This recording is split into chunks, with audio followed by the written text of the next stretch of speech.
ఒక పుస్తక రూపంలో. పుస్తకం పేరు కర్మయోగి. వారి అనుభవాలను అన్నింటిని కూడా నిక్షిప్తం చేసి భవిష్యత్ తరాలకి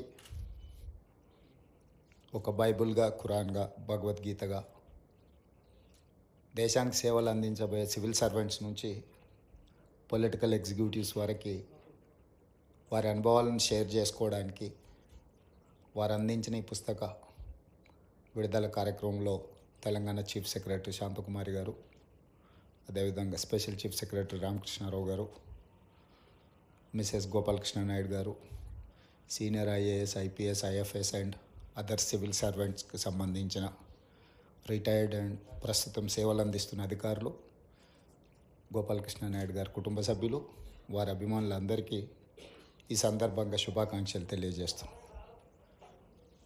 పొలిటికల్ ఎగ్జిక్యూటివ్స్కి ఇట్లాంటి occasions rarest of the rare occasion. ఎందుకంటే పెద్దగా ఇట్లాంటి పుస్తక ఆవిష్కరణ కార్యక్రమాలు కానీ ఇట్లాంటి కార్యక్రమాలలో మాట్లాడడానికి తక్కువ సందర్భాలు ఉంటాయి.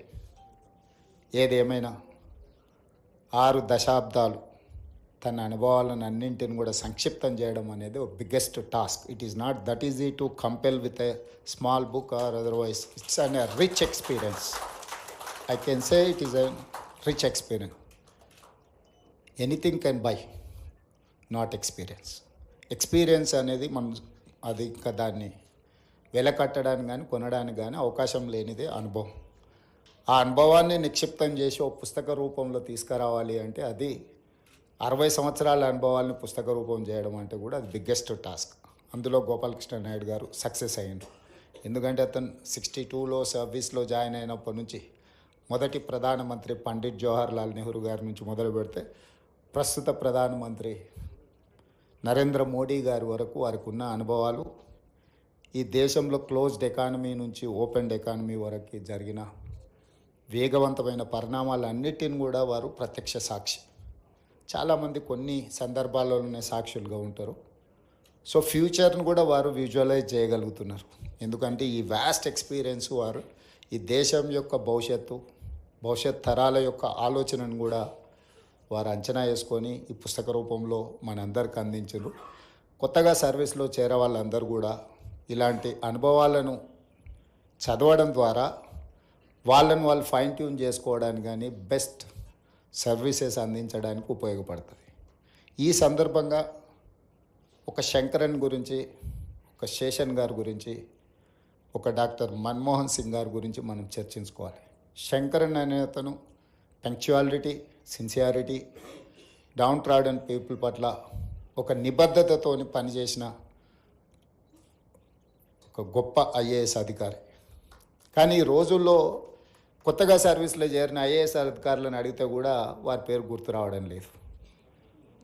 అదేవిధంగా శేషన్, ఈ దేశంలో ఎలక్షన్ కమిషన్ ఉంటుంది. Election commission can execute or ఈ అన్ని అంశాలను అసలు ఒక ఫ్రేమ్లోకి పట్టుకురావచ్చు.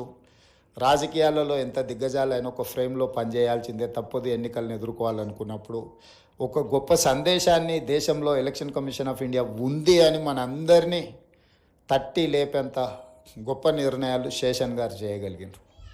అదేవిధంగా మన్మోహన్ సింగ్ గారు, వారు బ్యూరోక్రాట్ నుంచి రిజర్వ్ బ్యాంక్ గవర్నర్, అసలు వారు బాధ్యత తీసుకున్న హోదాలన్నిటినీ చూస్తే పివి నరసింహారావు గారితో ఫినాన్స్ మినిస్టర్గా, ఆ తర్వాత ప్రైమ్ మినిస్టర్గా క్లోజ్డ్ ఎకానమీ నుంచి ఓపెన్ ఎకానమీ, లిబరలైజేషన్, ప్రైవేటైజేషన్, గ్లోబలైజేషన్ని సక్సెస్ఫుల్గా ఇంప్లిమెంట్ చేసి ఈరోజు 3rd largest economy in the world దేశాన్ని అభివృద్ధి పదం వైపు నడిపించినట్టు ఒక బ్యూరోక్రాట్. అంటే పొలిటికల్ ఎగ్జిక్యూటివ్స్ జాబ్ బ్యూరోక్రాట్స్ చేయలేరు అనే దానికి ఏం లేదు. చెయ్యగలము అని మన్మోహన్ సింగ్ గారు చేసి చూపించారు. ఈ అనుభవాలన్నీ కూడా ఈనాటి సివిల్ సర్వెంట్ అధికారులు వాళ్ళు నేర్చుకోవాలి. నేను చాలా సందర్భాలలో అంతకుముందు అపోజిషన్లో నేను స్థానిక సంస్థల నుంచి జిల్లా పరిషత్ మెంబర్గా, శాసన మండలి సభ్యుడిగా, శాసనసభ్యుడిగా, పార్లమెంట్ సభ్యుడిగా all these 20 years I been in opposition. చాలా సందర్భాల్లో అధికారులతో నేను కలవడం కానీ, మాట్లాడడం కానీ, సమస్యల్ని ప్రస్తావించడం కానీ, సమస్యల్ని వాళ్ళ దృష్టికి తీసుకెళ్ళే ఒక అనుభవం అయితే ఈ 14-15 నెలలు head of the state chief మినిస్టర్గా సివిల్ సర్వెంట్ అధికారుల నుంచి కింది అధికారుల వరకు చూస్తున్నప్పుడు గతంలో అధికారులు చాలామంది సరే 10-15% హియర్ అండ్ దేర్ ఉంటారు. 70-80% అధికారులు రాజకీయ నాయకులు ఏదైనా అంశాలు ప్రస్తావించినప్పుడు అందులో ఉండే లోతుపాతులు, లేకపోతే అది చేయడం వల్ల జరిగే నష్టాన్ని, లేకపోతే చట్టవిరుద్ధంగా రేపు ఏ విధంగా సమస్య అవుతుందో వివరించేవాళ్ళు. నాయకులను ఎన్లైటన్ చేసేవాళ్ళు. సార్ ఇది చేయడం వల్ల వచ్చే పరిణామాలు ఈ విధంగా ఉంటాయి, మనం ఈ రకంగా చేస్తే ఏదో ఒక రోజైనా అది ప్రజలకు కానీ, రాష్ట్రానికి కానీ, మీకైనా ఇబ్బంది అవుతుంది అని వివరించేవాళ్ళు. ఈ రోజుల్లో అది తగ్గిపోయింది. కారణం నాకు పెద్దగా తెలీదు. పొలిటికల్ ఎగ్జిక్యూటివ్ అనే వాళ్ళకు వచ్చిన వాళ్ళను సంతోషపెట్టాలను, లేకపోతే తనకు తాను సంతోషపడాలను కొన్ని ఆదేశాలు ఇస్తుంటాడు. వాటిని విశ్లేషించాల్సిన బాధ్యత అధికారులదని నేను బలంగా నమ్ముతున్నాను. సెక్రటేరియట్ బిజినెస్ రూల్స్లో ఒక మినిస్టర్కి కానీ, ఒక చీఫ్ మినిస్టర్కి కానీ ఒక వ్యవస్థని ఇచ్చేదే మాకు అందులో అనుభవాలు ఉంటాయని కాదు. మాకు వచ్చే శాఖకి మాకున్న అనుభవానికి సంబంధం లేకపోవచ్చు. ఇంజనీరింగ్ బ్యాక్గ్రౌండ్ ఉండేవాడికి మెడికల్ అండ్ హెల్త్ ఇవ్వచ్చు, లేకపోతే ఏం చదువుకోని వాళ్ళకు విద్యాశాఖ కూడా ఇవ్వచ్చు, బాగా చదువుకున్న వాళ్ళకు లేబర్ డిపార్ట్మెంట్ ఇవ్వచ్చు. పొలిటికల్ ఎగ్జిక్యూటివ్కి ఇచ్చే జాబ్కి వాళ్ళు చదువుకున్న బ్యాక్గ్రౌండ్కి ఏం సంబంధం ఉండదు, లేదా వాళ్ళు వచ్చిన నేపథ్యానికి కూడా ఏం సంబంధం ఉండదు. అందుకే మాకు అవగాహన కల్పించడానికి, నిర్ణయాలు చేయడానికి, హెల్ప్ ఇన్ హ్యాండ్ ఉండడానికే సెక్రటేరియట్ బిజినెస్ రూల్స్ ప్రకారం మాకు అధికారులు అని ఇస్తారు. ఆ అధికారులు ఏ ఫైల్ వచ్చినా ఫైల్ నోట్ ప్రిపేర్ చేయడమే కాకుండా మాకు వివరించాలి. కానీ ఇవాళ రేపు అదేం లేదు. మేము ఒక తప్పు చేయమంటే ఒకటెందుకు సార్ 3 చేద్దాం, ఒకేసారి బాగుంటుంది, బలంగా ఉంటుంది, మళ్ళీ ఎందుకు, మళ్ళీ రేపు కొత్తగా 3 చేయొచ్చు అన్నట్టుగా నేను అధికారులను చూస్తున్నా. ఇది సమాజానికి మంచిది కాదు. ఈ సమాజాన్ని 77 సంవత్సరాలు దాదాపుగా మనం చూస్తూ వస్తున్నాము. ఎంతోమంది బ్యూరోక్రాట్స్, సివిల్ సర్వెంట్స్ వాళ్ళ లైఫ్లన్నీ సాక్రిఫైస్ చేసి కుటుంబాల యొక్క యోగక్షేమాలు కూడా వదిలేసి దేశానికి సేవలు అందించారు. కాబట్టి దేశం ఇంత బలపడ్డది, ఆర్థికంగా నిలదొక్కున్నది. ఇది జస్ట్ లైక్ దట్ ఇవన్నీ జరిగినవి కాదు. కానీ వాళ్ళు వస్తున్న వాళ్ళు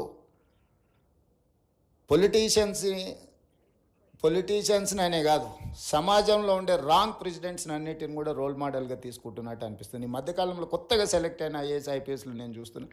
ట్రైనింగ్లోనే ఉన్నప్పుడు పోలీస్ స్టేషన్లకి వెళ్ళి డ్రెస్ వేసుకొని కూర్చొని సివిల్ పంచాయతీలు తెంచడానికి ప్రయత్నం చేస్తున్నారు, which is unfortunate. I'm sorry to say. నేను ఎందుకు ఈ వేదిక మీద పంచుకుంటున్నా అంటే కొద్ది మందిలో అయినా ఇది మార్పు రావాలి, ఆదర్శంగా ఉన్న వాళ్ళ గురించి చర్చ జరగాలి. అదేవిధంగా నేను జిల్లా పరిషత్ మెంబర్గా ఉన్నప్పుడు పెద్ద జిల్లా మహబూబ్ నగర్ జిల్లా అంటే వ్యాస్ట్, 14 మంది ఎమ్మెల్యేలు. అసలు ఒక పక్క నుంచి ఇంకో పక్కకు పోవాలంటే ఆ కాలంలో ఉండే అంబాసిడర్ కార్లు, చిన్న కార్లు, అలా 7-8-10 గంటలు జర్నీ. ఐఏఎస్లు ఐపీఎస్లు వాళ్ళు అచ్చంపేట ఏరియాల అడవుల్లో పోయి ఆదివాసీలను చెంచులను కలిసి మళ్ళీ ప్లెయిన్ ఏరియాస్కు రావాలంటే రోజుల కొద్దీ వాళ్ళు అక్కడ ఉండి చేసి ప్రజల దగ్గరికి వెళ్ళి సమస్యల్ని కనుక్కొని పరిష్కరించేవాళ్ళు. లీడర్స్ కంటే కూడా ఆఫీసర్స్తో ప్రజలు మమేకమయ్యేవాళ్ళు, చెప్పుకునేవాళ్ళు. అరే మేము కలెక్టర్ దగ్గరికి వెళ్తే మా ప్రాబ్లం సాల్వ్ అయిందని, లేకపోతే కలెక్టర్ మా దగ్గరకు వచ్చిండు, లేకపోతే మా గూడెంకి వచ్చి కలెక్టర్ గారు కూర్చొని మా సమస్యలు ఉన్నాడని గొప్పగా చెప్పుకునేవాళ్ళు. ఇప్పుడు నేను ఎలక్టెడ్ రిప్రజెంటేటివ్ అయినాక మారుమూల ప్రాంతాలకు వెళ్ళినప్పుడు, సార్ 30 సంవత్సరాల క్రితం సో కలెక్టర్ మా ఊరు వచ్చి మా సమస్యను విన్నాడు సార్, మా సమస్యను పరిష్కరించిన. ఈరోజు పదే నేను ఇన్సిస్ట్ చేస్తున్నా, ఇన్స్ట్రక్షన్స్ ఇస్తున్నా. I told my chief secretary to record there service book, field మీద పొమ్మని. అసలు ఏసీ రూముల్లో నుంచి బయటకు వెళ్ళడానికి హెసిటేట్ చేస్తున్నారు ఆఫీసర్లు. మరి నాకు తెలియదు, మరి ఏసీ అనేది ఏమన్నా జబ్బేమో. ప్రజల దగ్గరికి వెళ్ళినప్పుడు అంటే ఒక ఐఏఎస్ కానీ ఐపీఎస్ కానీ డిస్ట్రిక్ట్స్ను హోల్డ్ చేసినప్పుడు వచ్చిన ఎక్స్పీరియన్సే రిచ్ ఎక్స్పీరియన్స్. ఆ తర్వాత మొత్తం ఒకరి తర్వాత ఒకరు పంపించే మన ఫైళ్ళు చూడడమే తప్ప సెక్రటరీ లెవెల్కి వచ్చారంటే, సెక్రటేరియట్ లెవెల్కి వచ్చారంటే they don't get to chance to interact a common man or any other person. So కింద వాళ్ళు ఎప్పుడైతే కింది లెవెల్లో దొరగారు ఉన్నారు, ఇక్కడ ఐపీఎస్లు సెలెక్ట్ అయినా వాళ్ళు కానిస్టేబుల్ నుంచి వాళ్ళని డ్యూటీ ఒక్కొక్క స్టెప్ నైట్ డ్యూటీ నుంచి, లేకపోతే పెట్రోలింగ్ డ్యూటీ నుంచి, సైకిల్ మీద పోయి నేర్చుకునే కాడ నుంచి ఐపీఎస్లకు ట్రైనింగ్ ఇచ్చి వాళ్ళు ఏంటంటే గ్రౌండ్ స్టాఫ్ లేకపోతే ఫీల్డ్ స్టాఫ్లో ఉండే సాధక బాధలతో పాటు నిర్ణయాలు కూడా ఏ రకంగా చేయాలనో వాళ్ళందరికీ కూడా ఒక ట్రైనింగ్ ఇచ్చి ఉండేవాళ్ళు. కానీ ఇప్పుడు అసలు మరి సిస్టమ్ ఎడిపోతుందో నాకైతే తెలియట్లేదు, కానీ I'm not happy for that.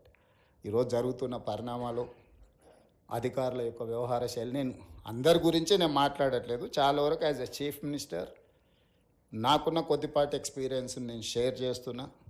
అధికారుల ఆలోచనలో విధానంలో మార్పు రావాలి. నిబద్ధత కలిగిన అధికారికి తప్పకుండా గుర్తింపు ఉంటుంది. రాగానే పోస్టింగ్ రాకపోవచ్చు, కానీ రాష్ట్రానికో ప్రజలకో ఏమన్నా చేయాలి అని నాయకుడు అనుకున్నప్పుడు ఖచ్చితంగా నిబద్ధత అధికారి ఎక్కడున్నాడో ఎతికి మరీ పోస్టింగ్ ఇస్తాం. ఎందుకంటే మేము పర్ఫామ్ చేయాలంటే మేము డైరెక్ట్గా పర్ఫామ్ చేయడానికి ఏమి ఉండదు. My officer has to perform, then only I can say something. నేను ఏమైనా పాలసీ డెసిషన్ చేయగలం యాజ్ ఎ పొలిటికల్ ఎగ్జిక్యూటివ్, కానీ ఇంప్లిమెంట్ చేయాల్సిన వ్యవస్థ మొత్తం ఎగ్జిక్యూటివ్ ఆఫీసర్స్దే.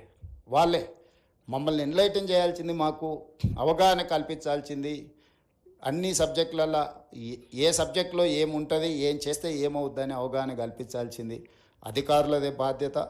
అలా చెయ్యాలనే అధికారులను కోరుకుంటూ, గోపాలకృష్ణ నాయుడు గారు లాంటి సీనియర్, దాదాపుగా first prime minister to present prime minister వరకు వారి అనుభవాలు ఇతర అధికారులు నేర్చుకోవాల్సిన అవసరం ఉన్నది.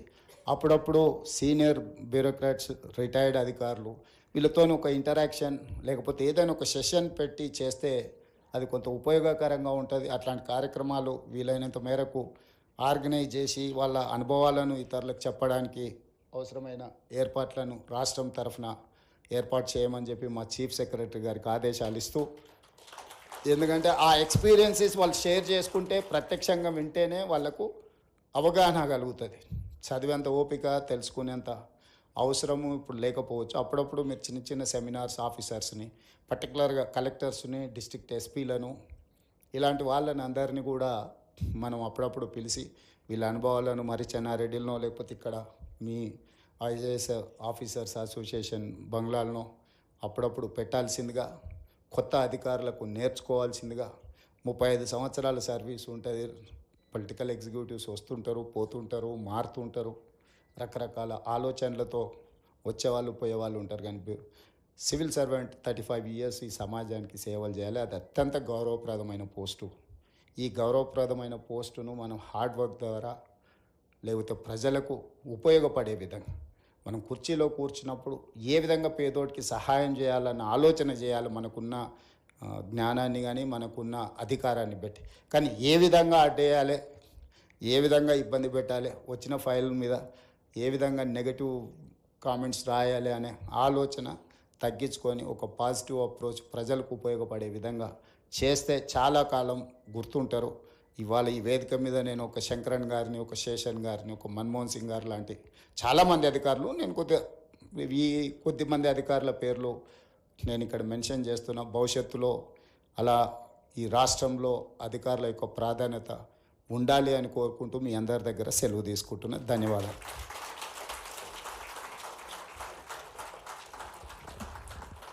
Thank you, sir.